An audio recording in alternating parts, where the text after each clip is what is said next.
Hello students, welcome to learn economics and law. आज हम बात करेंगे स्टेप्स की। देखिए एक मतलब कमेंट आया था मेरी वीडियो में, तो उसमें वो सर कह रहे थे कि आप स्टार्टिंग से कराएं। देखिए कई बार जो चैप्टर होता है ना, वो कई बार ऐसे स्टार्ट होता है कि आपको कुछ चीज़ बाद वाली चीज़ पहले करानी पड़ती है, तभी आपको वो समझ में आएगा। तो इसलिए मैं कराऊंगी मैं सब चीज़, ऐसा नहीं होगा कि मैं कुछ चीज़ छुड़वा दूंगी आपकी। कराऊंगी मैं सब चीज़, पर मैं उसके हिसाब से करवाऊंगी कि आपको समझ में आ जाए। अब ये सेक्शन अमलगमेशन और मर्जर में जो मैंने सेक्शन आपको करवाए हैं 390 से लेकर 395 396 ए तक, सिर्फ यही सेक्शन है। इन्हीं सेक्शनों को खोल के आगे पीछे दूसरे नाम से आपको बता रखा है। तो मेनली आपको यदि ये सेक्शन आ जाएंगे तो आपको और चीज़ें जैसे रेगुलेटरी फ्रेमवर्क मैंने बताई थी या कोई और भी बताया था, तो वो आपको समझने में आसानी होगी। देखिए हमने तो सब कुछ पढ़ा हुआ है, तो हमारे लिए सब कुछ इजी गोइंग हो जाएगा।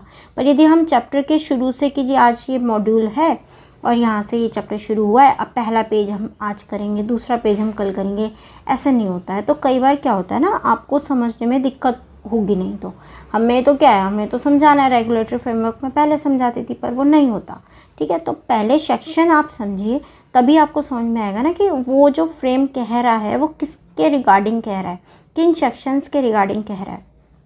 तो इसलिए मैं आपको सब कवर करवाऊंगी। यदि आपको कोई भी डाउट है तो आप कमेंट बॉक्स में पूछ सकते हैं, और आपको एक वीडियो में नहीं तो दूसरी वीडियो में आपको मेरा हर चीज़ मिल जाएगी अमलगमेशन के ऊपर। अब हम लास्ट पे ही हैं सेक्शन, इस पे अब हम करेंगे steps involve in merger and amalgamation, यानी कि पूरा जो हमने सेक्शन 391 से लेकर 396 ए तक पूरा जो किया है उसके स्टेप्स अब आपको लास्ट में ये बुक में भी दिया हुआ है और मैं भी आपको लास्ट में बता रही हूँ। इसके बाद हम ये चैप्टर यहाँ पर अब ये जितनी भी क्लासों में ख़त्म होता है आपके स्टेप्स पहले मैं सारे आज बता दूँगी। थोड़ा सा मैं खोल के बता पाऊँगी सारा, क्योंकि वीडियो फिर बहुत लंबी हो जाएगी। थोड़ा ही बता पाऊँगी।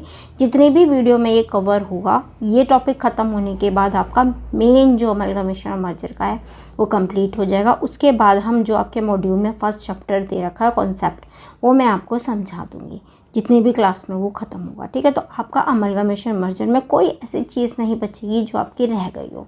ठीक है, बस ये हो गया। वीडियो आगे पीछे हो सकती है, आप मैं प्लेलिस्ट बना दूँगी। जब ये चैप्टर कंप्लीट हो जाएगा तो पूरा एक चैप्टर का प्लेलिस्ट बना दूँगी, उसमें आपको मिल जाएगा।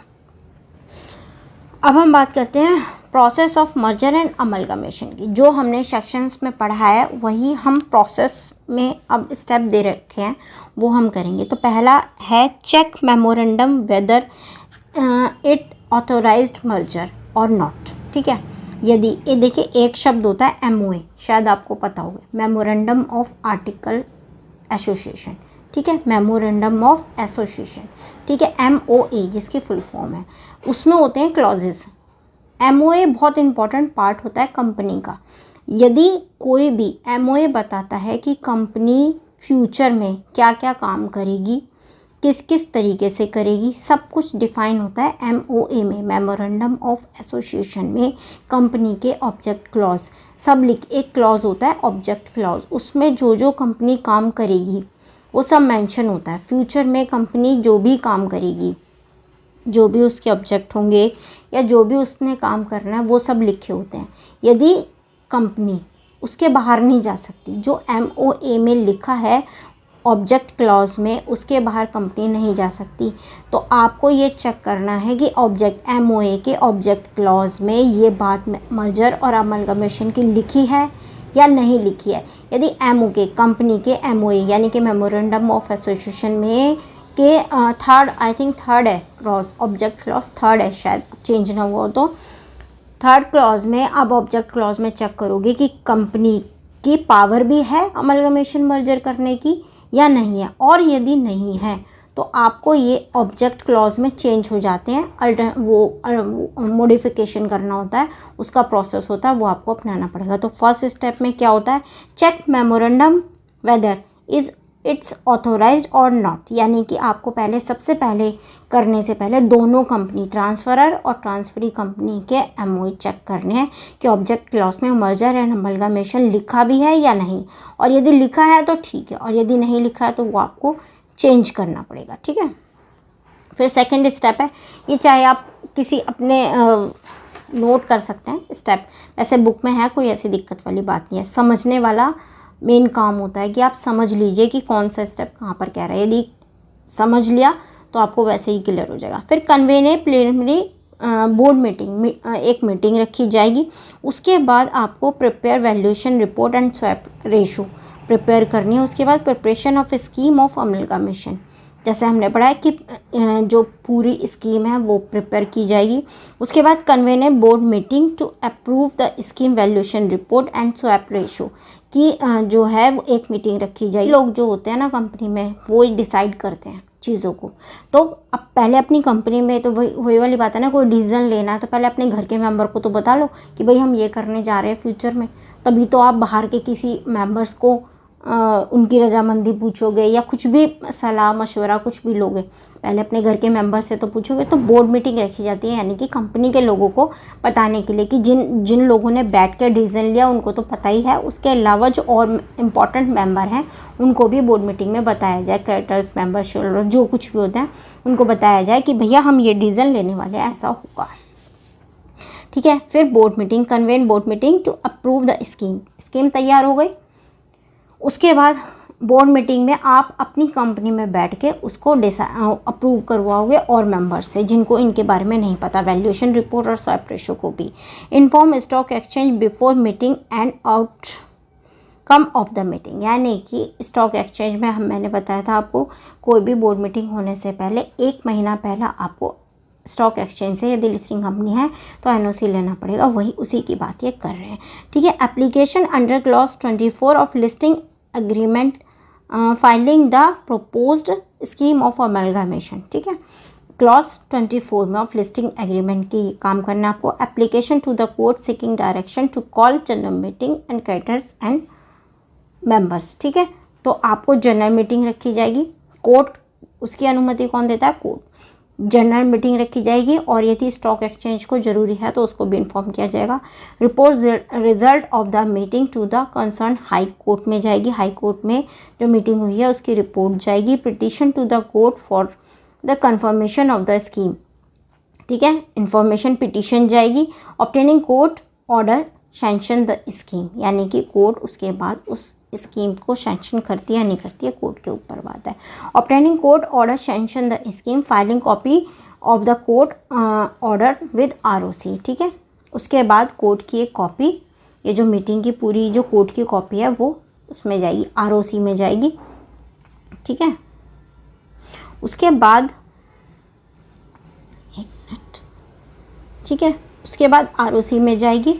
आरओसी में जाने के बाद transfer of the assets and liabilities, उसके बाद यानी कि अब क्या होता है, अप्रूवल का काम ख़त्म हो चुका। कोर्ट से भी अप्रूवल ले लिया, मेंबर से भी अप्रूवल ले लिया, क्रेडिटर से बोर्ड मीटिंग हो गई, जनरल मीटिंग हो गई, सारी मीटिंग्स हो गई, अब सारे अप्रूवल्स हो गए। उसके बाद आपको जो असेट्स लायबिलिटी का ट्रांसफरी कंपनी में करना है वो होगा। फिर allotment of shares to the share holders of the transfer company, listing of shares at stock exchange, post merger integration होएगा। ठीक है। उसके बाद क्या लिखा है, the procedure commencing with an application for the seeking direction of the court for convening, holding and conducting meeting of creditors or class of creditors, members or class of members as case may be.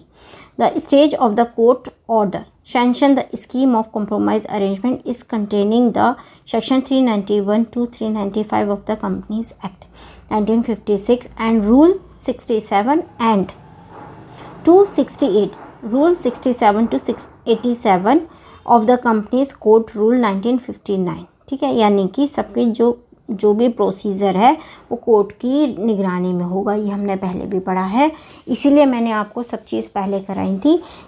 Main बात वही सब कह रहे हैं, वही सारे steps हैं जो हम सेक्शन 390 से लेकर 396A में कर चुके हैं, वही सारे स्टेप्स इसमें स्टेप बाय स्टेप दे रखे हैं हाईलाइट करके। मेनली लास्ट में ये यही कह रहे हैं कि जो भी मीटिंग रखी जाएगी, जो भी सैंक्शन होंगे या जो कुछ भी होगा सेक्शन 391 टू 395 तक वो, और रूल 67 टू 87 तक वो सब कोर्ट की रजामंदी से होगा और मीटिंग्स के शेयर होल्डर्स का और मेंबर्स का अप्रूवल के साथ होगा। ठीक है, ये बात कह रहा है। ये हो गए हमारे स्टेप।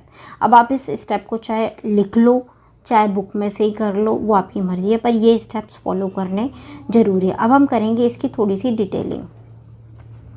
ठीक है, इन स्टेप्स की। Memorandum of authorised amalgamation. ठीक है, फर्स्ट स्टेप क्या है, जो हमने प्रोसीजर स्टेप बाय स्टेप छोटे शब्दों में चार्ट के फॉर्म में हमने ये करा है, उसको डिटेल। ठीक है, उसकी डिटेल कैसे, the memorandum of association of most of the companies containing provision in their object clause. मैं आपकी मॉड्यूल में से ही पढ़ रही हूँ, कुछ नया नहीं पढ़ रही, कुछ ऐसा नहीं है। ठीक है, मैं सिर्फ आपको समझाने के लिए पढ़ रही हूँ। ठीक है, आप उसमें से पढ़ोगे तो आपको समझ में आ जाएगा यदि आप ये वीडियो देख रहे हो तो। ठीक है, memorandum of association of most of the companies containing provision in their object clause.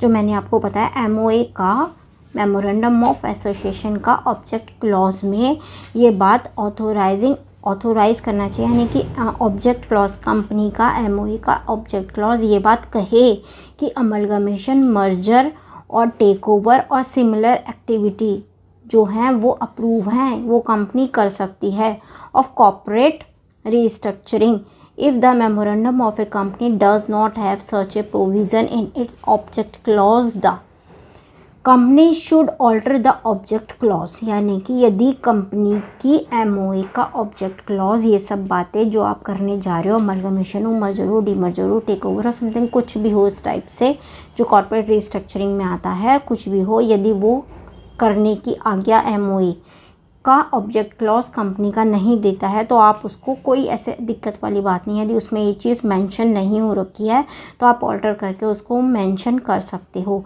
उसका प्रोसीजर क्या है, for which the company is required to hold a general meeting of its share holders. उसके लिए आपको क्या करना पड़ेगा, यदि कंपनी के, जो मैंने आपको ऊपर बताया था, कंपनी के मेमोरेंडम ऑफ एसोसिएशन में यदि के ऑब्जेक्ट क्लॉज में यदि ये बात नहीं लिखी है कि एक company amalgamation, merger, demerger, take over something कुछ कर सकती है, तो कोई दिक्कत वाली बात नहीं है, आप उसको ऑल्टर कर सकते हो। ऑल्टर करने के लिए आपको क्या करना है, ऑल्टर करने के लिए आपको जनरल मीटिंग रखनी है, शेयर होल्डर्स का स्पेशल रेजोल्यूशन पास करना है under section 17 of the companies act 1956। ठीक है, स्टेप बाय स्टेप है, इसमें पूरा पैराग्राफ में लिखा हुआ है, मैं आपको स्टेप बाय स्टेप बता रही हूँ। यदि कंपनी के MOA में के ऑब्जेक्ट क्लॉज में, मैं ये बात बार बार इसलिए रिपीट कर रही हूँ, आपको लग रहा होगा एक ही बात बार बार बोल रही हूँ, क्योंकि यही बात इंपॉर्टेंट है और यही बात इसमें लिखी है। और ऐसे यदि आप बार बार मेरी वॉइस से सुनोगे तो आपको भी समझ में आ जाएगा और आपको क्लियर हो जाएगा। कंपनी के MOA के ऑब्जेक्ट क्लॉज में यदि ये बात नहीं लिखी है कि कंपनी अमलगमेशन, डीमर्जर और मर्जर कर सकती है, तो कोई बात नहीं, आप उसके ऑब्जेक्ट क्लॉज को चेंज कर सकते हो, ऑल्टर कर सकते हो। कैसे, सेक्शन 19 ऑफ कंपनीज एक्ट 1956 में के थ्रू जनरल मीटिंग रखिए, उसमें एक स्पेशल रेजोल्यूशन पास करिए। ठीक है, पास किए with the copy of explanatory statement under section 173। ठीक है, ये 173 के अंडर में ही होती है, explanatory statement under section 173 and memorandum of association and article of association and A copy of agreement with the concern registrar of companies and the prescribed fees. यानी कि section general meeting रखो, special resolution pass करो under section 17। ठीक है, उस इन सारी चीज़ों के साथ जो आपने पास करा है, रेजोल्यूशन जो पास किया, उसकी एक कॉपी, एक्सप्लेनेटरी स्टेटमेंट की एक कॉपी अंडर सेक्शन 173 और ROC की फ़ीस सबमिट करके ROC में ये सब लगाओ। ठीक है, उसके बाद क्या लिखा है, ROC में लगाओ, द E-फॉर्म should be digitally signed by the, और सॉरी एक मिनट, ये और है और E-फॉर्म और है, E-फॉर्म नंबर 23 भी लगेगा। ठीक है, along with the certified copy of the special resolution। इसके बीच में एक तो रेजोल्यूशन पास जो करा है उसकी कॉपी लगेगी, E-फॉर्म नंबर 23 लगेगा। ठीक है, वो सिग्नेचर के साथ सर्टिफाइड कॉपी लगेगी उसकी, ठीक है। और एक एक्सप्लेनेटरी स्टेटमेंट अंडर सेक्शन 173 लगेगी और आरओसी की फ़ीस लगेगी। ये सब चीज़ आप लगा के सबमिट कर दीजिए। The E form should be digitally signed, जो ई फॉर्म होगा वो डिजिटली साइंड होना चाहिए मैनेजिंग डायरेक्टर और कंपनी सेक्रेटरी के द्वारा, ठीक है, और बोर्ड ऑफ डायरेक्टर्स यदि कोई ऑथराइज्ड हैं तो, ठीक है।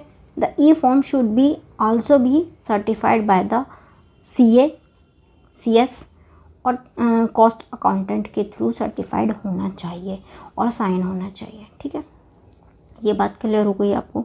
Alternation should be registered by the ROC and only such registration the alteration will become effective, ठीक है, ये इफेक्टिव हो जाएगा। No confirmation by the CLB, companies law board और any other outside agency is now required, यानी कि amalgamation मर्जन करना totally company के हाथ में है, उसकी अपनी मर्जी होती है। नो कन्फर्मेशन किसी भी CLB की, कंपनीज लॉ बोर्ड की, किसी भी आउटसाइड एजेंसी की कोई ज़रूरत नहीं पड़ती है कंपनी के मर्जर अमलगमेशन में, ठीक है।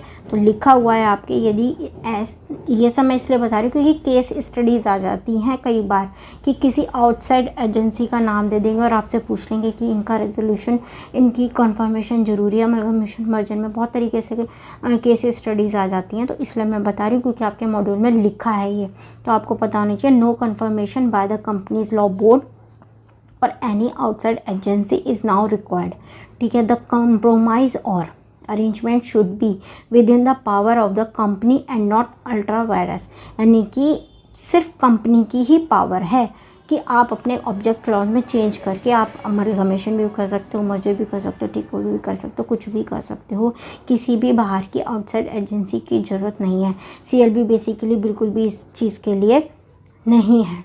It is beyond the companies object और पावर और court will no jurisdiction to sanction it, यदि ये कंपनी की पावर में नहीं है तो कोर्ट भी इसको सैंक्शन नहीं करेगी, ठीक है। उसके बाद केस स्टडीज़ लिखी हुई हैं जो पिछले फ्यूचर में पीछे हुई होंगी, वो केस स्टडीज़ है, वो पढ़ना चाहो पढ़ लो, नहीं तो कोई ऐसी ज़रूरत नहीं है। ये मेन बात थी जो मैंने आपको समझाई कि मेमोरेंडम ऑफ एसोसिएशन क्या होता है, ऑब्जेक्ट क्लॉज क्या होता है, और अमलगमेशन मर्जर यदि करना हो और ऑब्जेक्ट क्लॉज में ना लिखा हो तो उसमें चेंजेस कैसे होंगे, ठीक है। यदि कुछ ना समझ में आया हो तो कमेंट बॉक्स में पूछ सकते हो। चैनल को सब्सक्राइब करें, लाइक करें, शेयर करें। Thanks for watching, bye.